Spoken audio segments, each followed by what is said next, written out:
नेपालको मध्य उत्तरी क्षेत्र मुस्ताङको सांस्कृतिक इतिहास आज पनि उत्तिकै जीवन्त रहेको छ।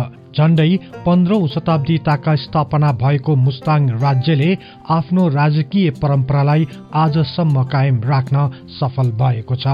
सांस्कृतिक राजाको रूपमा उपल्लो मुस्ताङको लोमान्थाङ र यस वरपरका मानिसहरूले मुस्ताङ्गी राजा रानीलाई आज पनि उत्तिकै सम्मान र सत्कार गर्छन्। भर्खरै मात्र मुस्ताङी राजकुमारको भव्यताका साथ विवाह सम्पन्न भयो। यसरी लामो इतिहास बोकेका मुस्ताङी राजशाहीको स्थापना कसरी भयो, कुनै थर नहुने यस क्षेत्रका राजाहरू कसरी विष्ट बन्न पुगे, मुस्ताङ राज्य कहिले नेपालको अभिन्न अंग बन्न गयो, यसबारे आजको कार्यक्रममा चर्चा गर्नेछौं। विश्वास छ सदाझै यो कार्यक्रमलाई पनि उत्तिकै मन पराइदिनुहुनेछ।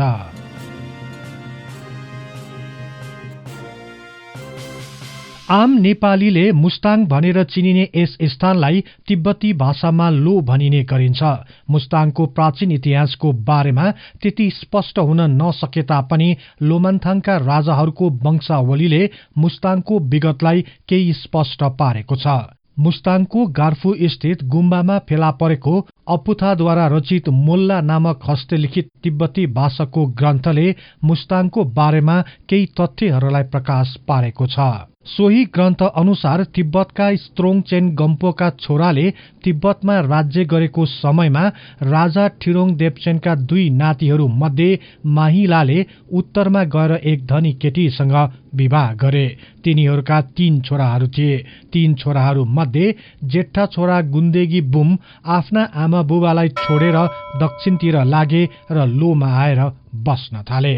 उनैका नाति अमिपालले विक्रम सम्वत 1437 सालतिर त्यहाँ एक भव्य गोलाकार गढीको निर्माण गरे।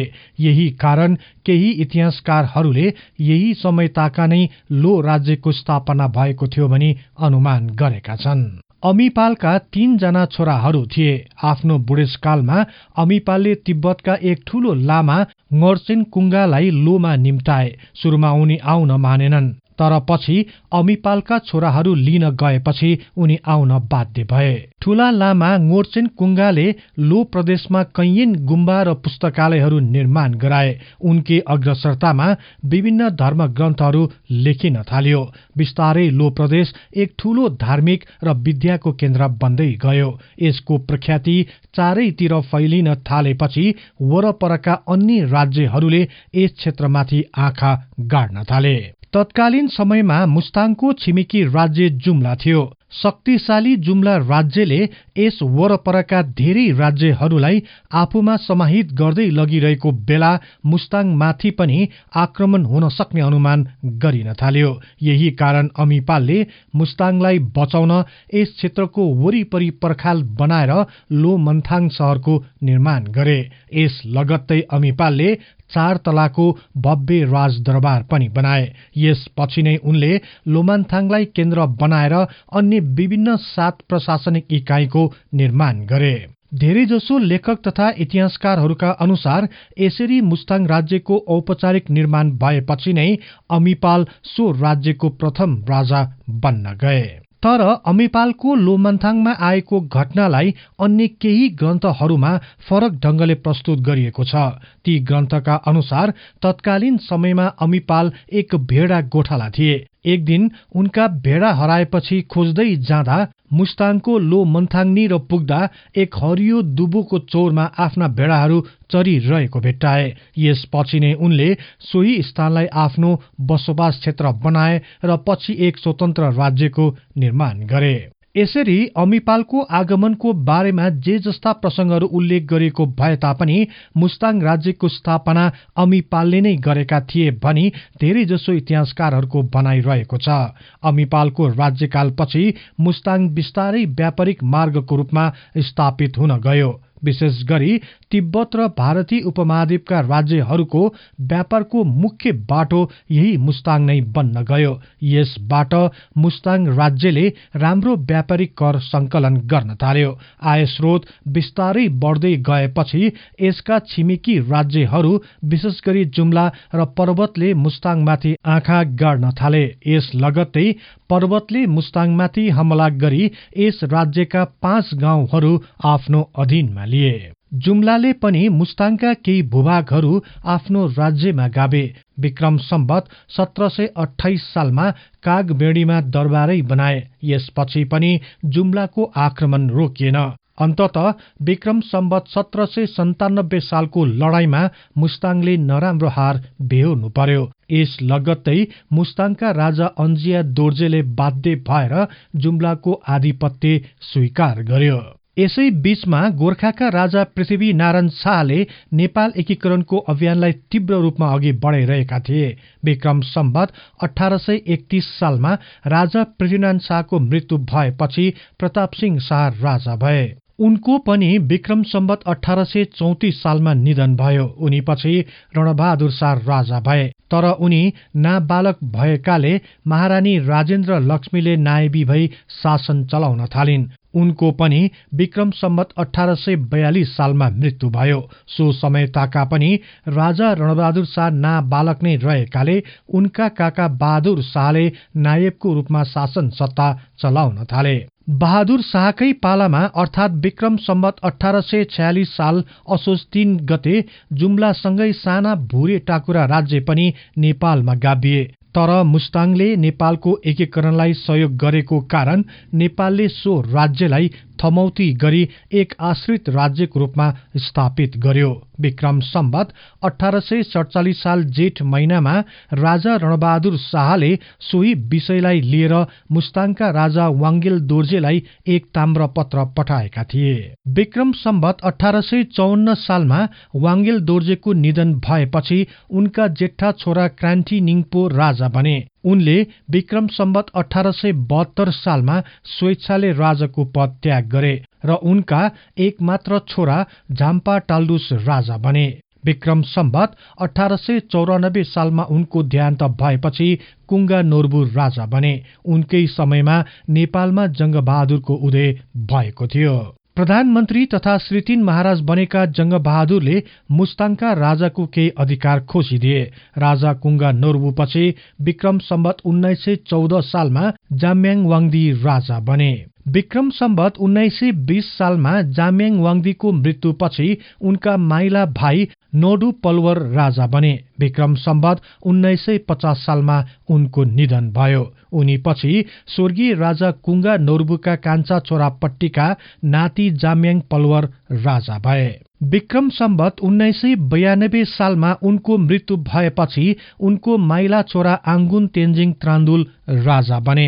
विक्रम सम्वत 2012 सालमा उनले राजकीय पद त्याग गरे र उनी गुम्बामा गई बस्न थाले। उनी पछि उनका उत्तराधिकारी छोरा आङडु निङपो राजा बने। उनी लामो समयसम्म राजा रहन सकेनन्। विक्रम सम्वत 2015 सालमा उनको मृत्यु भयो। उनी पछि पुनः आङ्गुन तेन्जिङ त्रान्दुल नै राजा भए।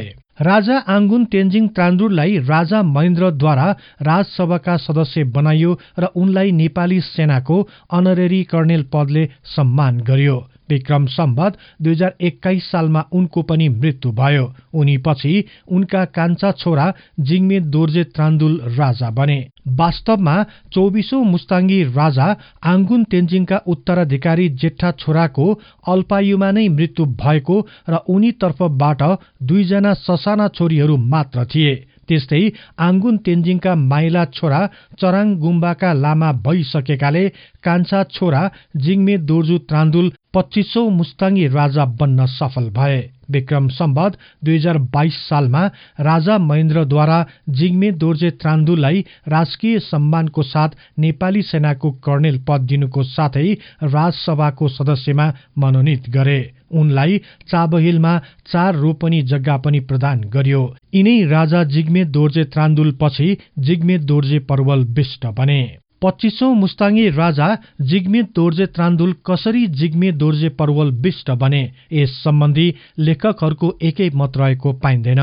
The kingdom of Lo a historical स्टडीका लेखक रमेश ढुङ्गेलका अनुसार बिष्ट थर लेख्ने पहिलो मुस्ताङी राजा नै जिग्मे दोर्जे परवल थिए। उनका पिता आङ्गुन तेन्जिङको निधनपछि मात्र उनले आफ्नो नामको पछाडि बिष्ट लेख्न सुरु गरेका थिए।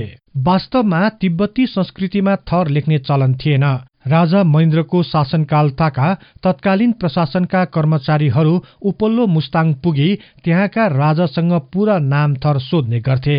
आफ्नो नाममा थर नभएपछि निकै असहजको स्थिति देखा पर्यो। त्यसपछि राजा जिग्मे दोर्जेले बिष्ट थर प्रयोगमा ल्याए। उनले बिष्ट नै किन रोजे भन्ने सन्दर्भमा रमेश ढुङ्गेल भन्छन्, मुस्ताङ लामो समयसम्म जुम्ला राज्यको अधीनमा थियो। जुम्ला राज्यमा विशिष्ट दर्जाका व्यक्तित्वहरूलाई बिष्ट भनिने गरिन्थ्यो। वास्तवमा जुम्लाका मन्त्री, वरिष्ठ कर्मचारी, राज्यबाट नियुक्त पाएका व्यक्तिहरू मात्र बिष्ट हुन्थे। बिस्तारै बिष्ट पद थरको रूपमा प्रयोग गरिन थाल्यो। यही कारण पनि राजा जिग्मे दोर्जेले बिष्ट नामलाई रोजे र उनी जिग्मे दोर्जे परवल बिष्ट बने।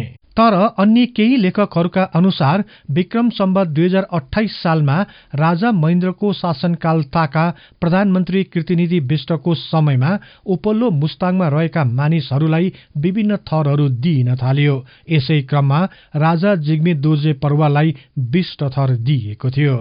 जिग्मे दोर्जे परवल बिष्टका आफ्नै 8 वर्षीय छोरा आङ्गुन तेन्जिङको असामयिक निधन भयो। त्यसपछि उनका कुनै सन्तान भएनन्। उनले गुम्बाका लामा बनेका आफ्नै माइला दाजुका छोरा जिग्मे सिंहे पलवर बिष्टलाई आफ्नो उत्तराधिकारी बनाए। तर समय सधैँ एकै नासको हुन सकेन। विक्रम सम्वत 2062-63 सालको आन्दोलनले नेपालमा राजतन्त्रलाई हटाई गणतन्त्र स्थापित गर्यो। त्यस लगत्तै मुस्ताङ लगायत सल्यान, बजाङ, जाजरकोटमा रहेका मानर्थ राज संस्थाहरूको पनि अन्त्य हुन गयो। यसरी राजकीय रूपमा उनीहरूलाई नयाँ संविधानले हटाए तापनि सांस्कृतिक राजाको रूपमा मुस्ताङका जनताहरूको सम्मानमा कुनै कमी आएन। विक्रम सम्वत 2073 साल पौष 1 गतेका दिन राजा जिग्मे दोर्जे पलवर बिष्टको 86 वर्षको उमेरमा निधन भयो। उनी पछि त्यहाँको सांस्कृतिक राजाको रूपमा उनका उत्तराधिकारी जिग्मे सिंहे पलवर बिष्ट मुस्ताङका 26औं राजा भए। नेपालमा गणतन्त्रको स्थापना पछि पनि मुस्ताङका जनताहरूले आफ्ना राजालाई उत्तिकै सम्मान दिइरहे। मुस्ताङका समुदायले मनाउने महत्वपूर्ण चाडपर्व, पूजाआजा तथा शुभ कार्यहरूमा मुस्ताङी राजा रानीहरूको प्रत्यक्ष सहभागी रहँदै आयो। हालसालै अर्थात् विक्रम सम्वत 2080 साल असार 18 गतेका दिन 26औं राजा जिग्मे सिंहे पलवर बिष्टका जेठा छोरा तथा युवराज जिग्मे धिन्डु फुन्चोक पलवर बिष्टको शुभ विवाह सम्पन्न भयो। झण्डै 300 भन्दा बढी घोडाको लस्कर सहित बेहुलीलाई घोडामा चढाएर लोमन्थाङ दरबार भित्याइएको थियो। धार्मिक परम्परा अनुसार भएको सो भव्य विवाह समारोहको दिन स्थानीय गाउँपालिकाले सार्वजनिक बिदा दिएको जानकारी गरायो। यस प्रकार मुस्ताङमा 15औं शताब्दीदेखि चलिआएको राजकीय परम्परा आजसम्म पनि कायम रहेको छ। यहाँहरूलाई यो कार्यक्रम कस्तो लाग्यो कृपया कमेन्ट बक्समा लेखिदिनुहोला। यस्तै तथ्य इतिहासको लागि हिस्ट्री इन नेपाली च्यानललाई सदैव सम्झनुहोस्। इतिहासको कुनै पनि कालखण्ड बारे तपाईले सुन्न र बुझ्न चाहना राख्नु भएको छ भने तल रहेको कमेन्ट बक्समा उल्लेख गर्नुहोस्। हामी सो बारे प्राथमिकताका साथ कार्यक्रम बनाउनेछौँ।